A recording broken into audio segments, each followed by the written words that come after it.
statement only, अगर हम इसको देखें, what kind of potential of turmoil is in the offing? चलिए रियलिटी तो बात की बात है, आपने भी कहा कि ये काबिल अमल ही नहीं है क्योंकि दुनिया भी मुस्तरद इसको कर रही है, लेकिन सिर्फ स्टेटमेंट से आप नहीं समझती a lot of turmoil can happen, specially उस जो अभी ट्रूस की बात हो रही थी या सीज फायर की जो बात हुई है जिस पे कतर ने बड़ा अपना किरदार अदा किया है, क्या वो असरअंदाज नहीं होगा?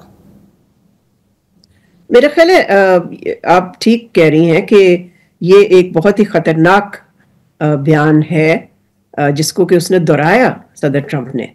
तो एक दफा नहीं कहा, 2 दफा कहा, डबल डाउन किया बकौल अमेरिकन मीडिया के। लेकिन इमीडिएट खतरा जो मुझे नजर आता है वो है जो इजराइल कर रहा है वेस्ट बैंक में। वहां भी एक मिलिट्री असॉल्ट इस वक्त अंडरवे है, लोगों को पकड़ा जा रहा है, डिस्ट्रक्शन हो रही है, कत्लो गारत हो रहा है। डेंजर अब ये है कि वो वेस्ट बैंक को एनेक्स कर सकते हैं, कर लेंगे, और अगर वो करते हैं तो उनकी तवक्को ये है कि सदर ट्रंप अमेरिका जो है वो इंडोर्स करेगा, उनका साथ देगा। उसके बाद फिर हम देखेंगे कि 2 स्टेट सोल्यूशन फिर कहीं भी नहीं रहेगा। देखिए 2 स्टेट सोल्यूशन का तो एक इंटरनेशनल कंसेंसस है, बेतहाशा यूएन सिक्योरिटी रेजोल्यूशंस हैं जिसमें ये कहा गया है, रिकमेंड किया गया है कि एक ही हल है मिडल ईस्ट की सूरत हाल का, फलस्तीनी इशू का, और वो है 2 स्टेट सोल्यूशन जिसमें कि आज़ाद फलस्तीनी रियासत कायम की जाए। लेकिन अगर वेस्ट बैंक पे कब्जा हो जाता है, फॉर्मल कब्जा हो जाता है इजराइल का, और ट्रंप कहता है जी मैं इजराइल से ले लूंगा गाजा को, तो फिर तो 2 स्टेट सोल्यूशन तो खत्म हो जाएगी, फिर कुछ नहीं रहेगा वहां। लेकिन अगले चंद हफ्तों में हमें देखना है कि अमेरिका इस पे क्या मौक़िफ़ इख्तियार करता है, बिकॉज ट्रंप ने कहा है कि जो सॉवरेनिटी का इशू है वेस्ट बैंक के हवाले से, उस पे वो फैसला देगा अगले चंद हफ्तों में। ओके, तो डॉक्टर साहब पाकिस्तान के हवाले से बड़ी हमने देखा कि बड़े देर के बाद एक रद्द अमल आया, वो भी दफ्तर खारजा की जानिब से आया। हम समझते थे कि शायद प्राइम मिनिस्टर ऑफ पाकिस्तान की जानिब से भी फौरी तौर पर कुछ कहा जाएगा, तो क्या हिचकिचाहट क्यों है इस हद तक, जबकि हमारा तो फलस्तीन के हवाले से डे 1 से जो हमारी पॉलिसी है वो आज भी है? आप ठीक कह रही हैं, मैं भी बहुत मायूस हुई इस बात से कि देर से स्टेटमेंट आई।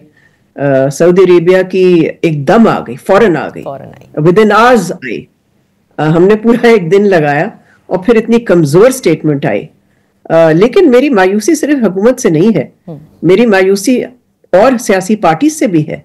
उनकी तरफ से भी तो देखें, मैंने तो किसी खास या मैं मिस कर गई हूँ, मुझे बताएं अगर मुझे गलतफहमी हो रही। मैंने नहीं देखी किसी पॉलिटिकल पार्टी ने खड़े होके कहा हो। और देखें ये तो एक असूल की बात है, और अगर आप कश्मीर पे यकीन रखते हैं कि कश्मीर को आज़ाद होना है एक दिन भारत की ऑक्यूपेशन से, तो क्या वही असूल अप्लाई नहीं करता पैलेस्टाइन में, जिस पे कि हमारा मौक़िफ़ रहा है 70 साल से ज़्यादा?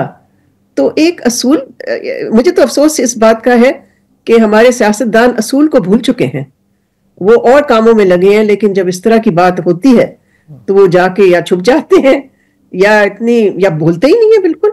तो क्या अफगानिस्तान से इनखला के बाद आप ये समझती हैं, अमेरिका के इनखला के बाद, कि मामलात अभी तक अमेरिका के साथ इतने ज्यादा अच्छे नहीं हैं और बस उसी प्रेशर में आकर जो है वो बड़ा केयरफुली वर्डेड, पहले पूरी दुनिया क्या रिस्पॉन्स दे रही है और उसके बाद हम उस रिस्पॉन्स पर आए हैं?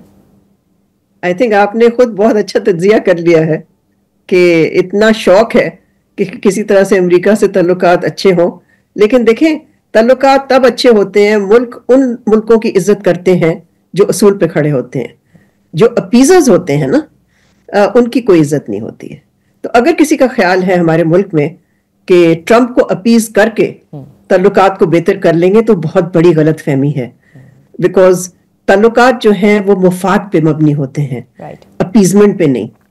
और असूल अगर आप छोड़ देते हैं तो कोई आपकी इज्जत नहीं करेगा।